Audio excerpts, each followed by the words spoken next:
नमस्कार दोस्तों, स्वागत है आपका हमारे चैनल देसी टॉक्सिक में। हम चलते उत्तराखंड के सबसे हॉन्टेड घर में राधाबावी, जहां मुझे बिरजू की कहानी पता चली। बिरजू तिल्ली का रहने वाला 21 साल का एक साधारण सा लगा था। बिरजू को पहाड़ बहुत पसंद थे और सबसे ज्यादा खुशी देते थे। इसलिए वो हर महीने कम से कम एक बार पहाड़ों में घूमने आ जाता था। इस बार वो अपने पहाड़ी दोस्त समीर के साथ मसूरी घूमने आ जाता था। मसूरी के आसपास के एरियास में घूमते हुए वो लोग राधा भवन के किले के पास पहुंच गए। बिरजू की नजर जैसे ही इस खंडर हुए किले पर पड़ी, वो बस वहीं रुककर उसे देखने लगा। बिरजू उस किले के अंदर जाने की जिद करने लगा, पर तभी उसके दोस्त समीर ने उसका हाथ पकड़ लिया। पहाड़ों में रहने वाला समीर राधा भवन के बारे में कुछ तो ऐसा जानता था जो बिरजू को नहीं पता था। समीर ने अपने घर वालों से राधा भवन के बारे में कुछ चीजें सुनी थी। सुना था कि राधा भवन कोई मामूली किला नहीं है, बल्कि एक भूतिया किला है। बिरजू इन सब चीजों में नहीं मानता। उसका मानना था कि भूत, परेत, ये पैरानॉर्मल जैसा कुछ होता ही नहीं। पर समीर बार बार उसे अंदर जाने से मना कर रहा था। अब इन्हीं बातों के बीच वहां से मसूरी के कुछ लोकल्स गुजर रहे थे।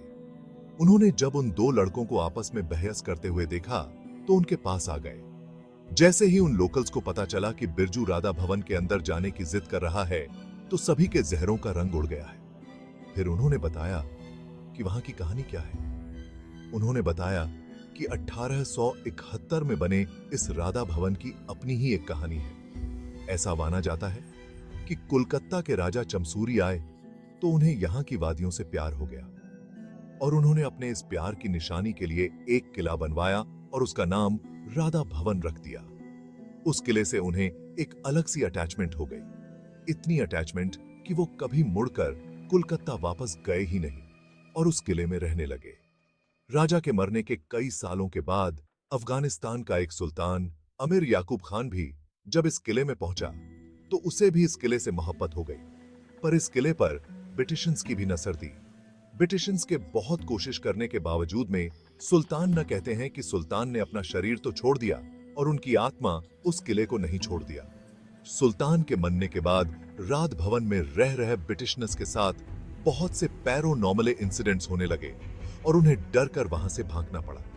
माना जाता है कि सुल्तान की आत्मा आज भी उस किले में रहती है और सुल्तान की आत्मा को उस किले में किसी भी और का होना बर्दाश्त नहीं है।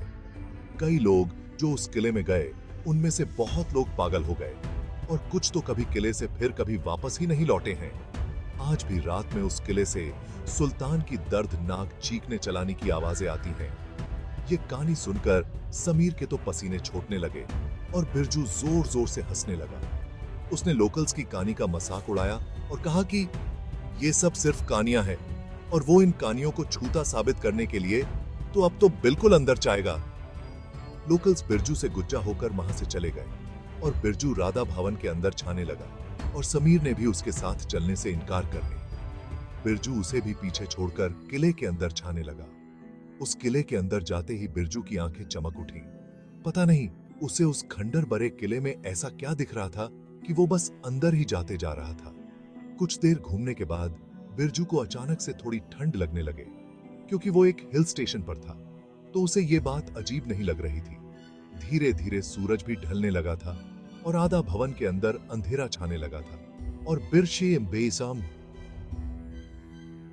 तेरे खटमों की आवाज सुनाई थी।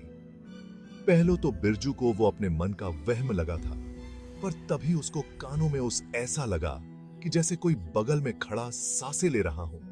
बिरजू के पूरे शरीर में एक कप लौट गई। उसके बगल में कोई नहीं था। तभी उसके पैरों को किसी ने पकड़ा और वो जमीन पर गिर गया। जमीन पर गिर गिरा गिर कैसा तहीं उसके शरीर को कोई घसीट कर किले के अंदर लेके जा रहा था। जैसे ही बिरजू ने अपने पैरों की तरफ देखा तो उसका दिल दहल गया। एक आदम सुल्तान के कपड़ों में उसके पैरों को पकड़कर घसीट रहा था। बिरजू डर के हमारे जोर जोर से चीखने चिल्लांग लगा। तभी उस सुल्तान ने मुड़कर बिरजू को देखा और वो दृश्य बिरजू के दिमाग में हमेशा हमेशा के लिए छप गया था। उस सुल्तान के चेहरे की आदिस्केन उतरी हुई थी और उसका पूरा बदन काला पड़ा हुआ था। बिरजू समझ गया था कि ये उसी सुल्तान की आत्मा है और उन लोकल्स की पताई की कहानी बिल्कुल सच थी। उस सुल्तान की आत्मा ने बिरजू को एक काल कोठरी में पी। बिरजू को अंधेरे के सिवा और कुछ नहीं दिख रहा था। बस उसे जोर जोर से धम धम की आवाजें सुनाई दे रही नहीं थीं। बिरजू बहुत ज्यादा डर गया था। उससे अचानक सांस आने बंद हो गई और वो दर्द में चीखता रहा। चीखते चीखते के बेहोश हो गया। बिरजू की आंखें खोली तो वो अपनी गाड़ी के सीट पर लेटा हुआ था और समीर उसके पास ही बैठा हुआ था। समीर ने बताया कि बिरजू को अकेला छोड़कर वो चला तो गया, पर उसे उसकी चिंता होने लगी थी। सूरज ढलने के कुछ देर के बाद समीर बिरजू को दूर पूरता वो उस किले में गया और उसे बिरजू किले के बाहर एक मैदान में भी घुस पड़ा बिला था। बिरजू ने समीर को गले लगाकर उसे सब कुछ बताया और वो उसके बाद कभी मसूरी नहीं है। पर तब से बिरजू की मानसिक हालत खराब होती चली गई और वो पागल सा हो गया और समीर को आज भी राधा भवन के बुरे सपने आते हैं। एक एहसास सुनकर मैं और मेकरू दंग रह गया। दोस्तों, बिरजू ने उस किले में रह रही एंटिटीज का मजाक खोड़ा है।